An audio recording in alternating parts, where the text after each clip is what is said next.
may see a beautiful lady on the street, or a handsome guy on the street, and you're like, oh, I would like to get to know this person. I would like to talk to this person.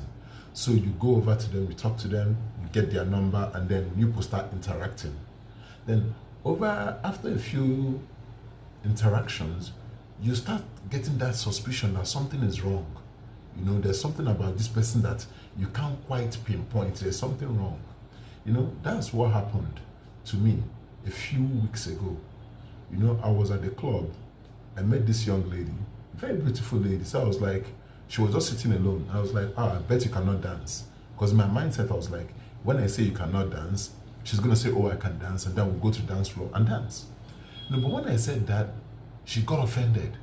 She got so offended, she started insulting me, called the bouncer, said I insulted her, blah, blah, blah, making a big scene out of all this. And while this was happening, I just stood and I was just watching.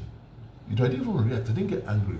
Because what I was seeing was, this young lady that is well put together, but unfortunately, she is carrying a trauma that she has not yet resolved.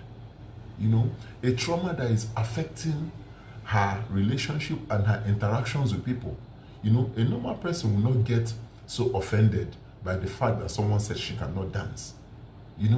But for her to react like this, it tells you a lot that this thing says a lot about the person she is. It says a lot about her character.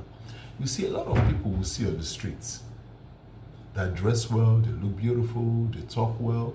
Some of them are carrying trauma, traumatic episodes, unpleasant things that happened in their life during their childhood, whether it's their parenting or with teachers or with guardians or with neighbors, that really hurts them really deep. And they have not resolved these issues. They carry this pain and this hurt. They carry it everywhere they go. And it affects their interaction with people. All you need to do is poke at that trauma and you get a reaction that you cannot even imagine. It's like somebody having an injury on this hand, and then you are talking with them and then you poke that injury, they're going to react. That's how this trauma thing is. And a lot of people we see, are carrying their trauma. We are all carrying trauma to a certain degree, and it's important that we resolve this trauma. I remember talking to a young lady who was showing signs of borderline personality. But her major problem was she can't get along with any man. All men are just difficult to get along with, all men.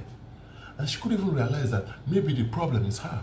So we need to resolve the traumas that we have.